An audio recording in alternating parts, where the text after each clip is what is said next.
The day of voting, छुट्टी मनाने ना जाएं, जरूर आ जाएं। Schedule of the Lok Sabha poll, phase 1.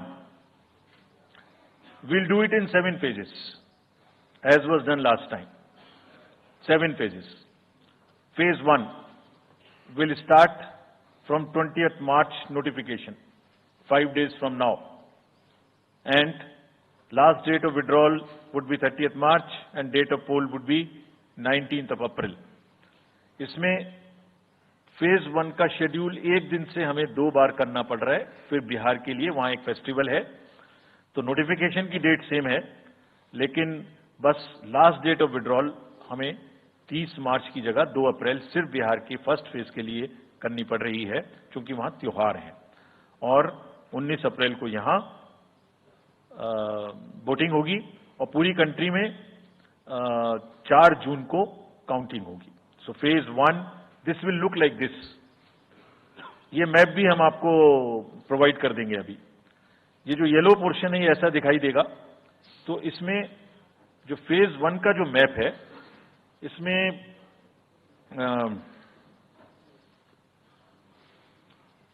North east नीचे तमिलनाडु, राजस्थान, सेंटर में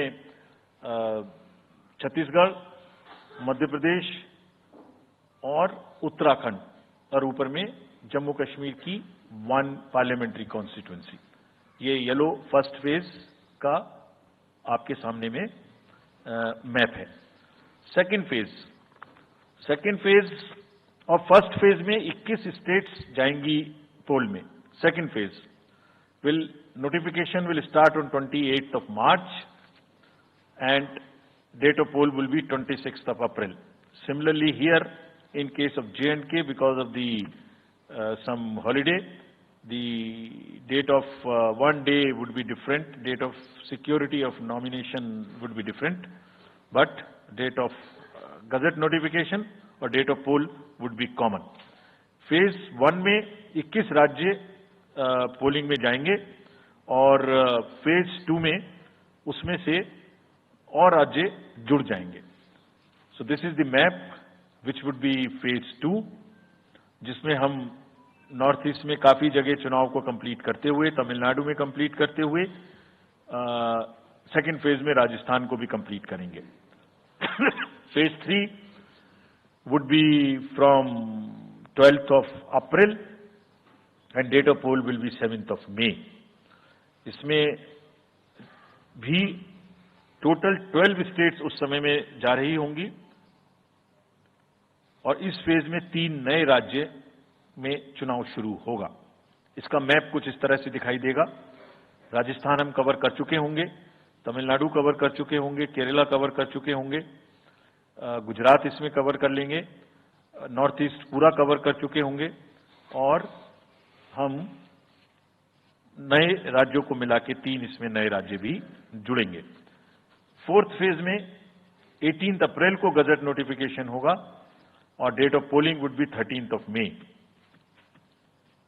Date of counting in the entire country would be 4th of June for all by-elections, for the assembly elections, for the parliamentary elections. इसका map कुछ इस तरह का दिखाई देगा।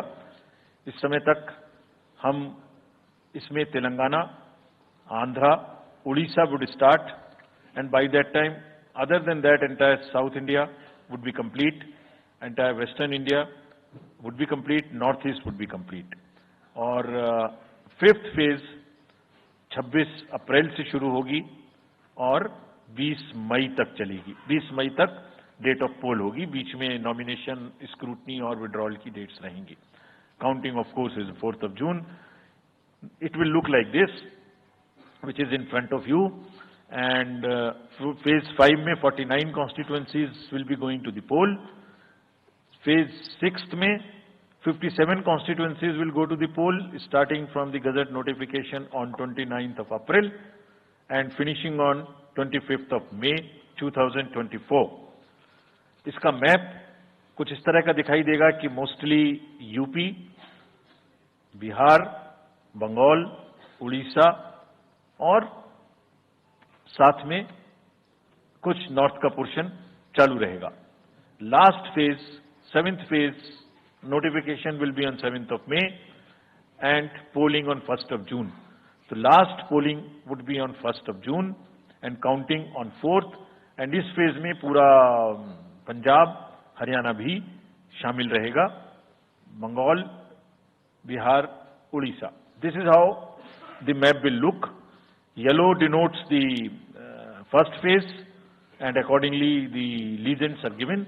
We will share this map also with you, ताकि आप इसे अपने साथ रख सकें, इसके हिसाब से देख सकें. ये भी कोशिश की है हमने, और अगर पूरी फेज वाइज हम पिक्चर दें, ये भी एक अच्छी स्नैपशॉट है, जिसमें फेज 1 में 102 कॉन्स्टिट्यूएंसीज, फेज 2 में 89, फेज 3 में 94, फेज 4 में 96, 49, 57, 57. So we'll start with the 102, the largest, slowly come down and finish northeast, move up from the south and finish the western area. तो इसमें वेदर और हर चीज का ध्यान रखते हुए काफी सोचने के बाद ये शेड्यूल बनाया गया है. विद दिस, जो सिंगल पोल डेट है वो 22 स्टेट में होगी. 2 राज्य 4 बार में जाएंगे, कर्नाटका, राजस्थान, त्रिपुरा, मणिपुर. 3 फेज में 2 जाएंगे, छत्तीसगढ़ एंड असम. 4 फेज में 3 जाएंगे, उड़ीसा, मध्य प्रदेश, झारखंड. 5 फेज में 2 जाएंगे, महाराष्ट्र एंड जम्मू कश्मीर. जम्मू कश्मीर की हर पार्लियामेंट्री कॉन्स्टिट्यूएंसी के लिए 1 फेज होगी. और 7 फेज में 3 जाएंगे, Uttar Pradesh, Bihar and West Bengal. With this friends, I and my address and thank you very much. Thank you, sir, for those detailed remarks. Please hold on. So, you raise your hands, हाथ खड़ा कर दीजिए. माइकर्स आपके पास आएंगे. तो we will start with you in the first row. Where are the micers? आप आइए, इनको दे दीजिए. जो CC sir will take 4-5 questions at one time. So after that we'll take the next person. Yeah. Sir, मैं मोहित दुबे हूँ news nation से. Sir, मेरा सवाल ये है कि आपने 7 चरणों में मतदान ये करवाया है. बहुत बड़ी चुनौती है क्योंकि दुनिया का सबसे बड़ा लोकतंत्र हिंदुस्तान है. अपोजिशन पार्टियां जो है ये आरोप लगा रही हैं कि 7 चरणों में क्या जरूरत है और इसकी वजह से सत्ताधारी दल को फायदा होता है. और छोटा सा सवाल सर एक और है कि ईवीएम को लेकर लगातार अपोजिशन धरना दे रहा है, सवाल उठा रहा है. आप हमेशा ये कहते रहे कि निष्पक्षता के साथ आप मतदान करवाते रहते हैं ईवीएम के माध्यम से, तो उनके सवाल के बारे में आप क्या जवाब देंगे? आप ये जो लाइट जैकेट पहने हैं सेंटर में, इनको दे दीजिए. जो जस्ट होल्ड ऑन. सर, मेरा नाम रविंद्र सिंह शोरान है. I would like to ask कि जो आपने बताया कि 3500 करोड़ रुपए को सीज किया, उसके बाद कार्रवाई कितने लोग जेल गए, कौन कौन सी पॉलिटिकल पार्टीज इन्वॉल्व थी, और जो लीकर सीज किया गया उसमें कितने केसेस रजिस्टर हुए, उसकी डिटेल्स इलेक्शन कमीशन हमारे साथ कभी शेयर करता नहीं है after the election happens. This lady in the front या इधर मिडिल में जो है, इनको माइकर्स, हाँ इनको दे दीजिए. या इनको दे दीजिए. हाँ, please switch on your mic.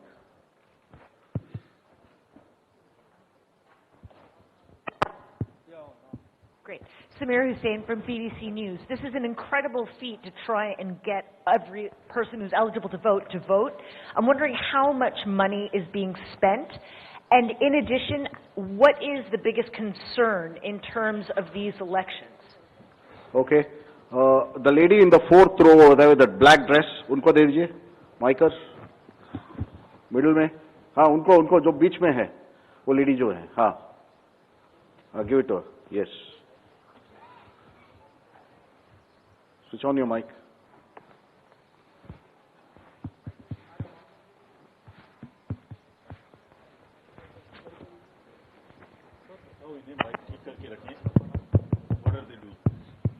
Hi, I'm Ashlyn.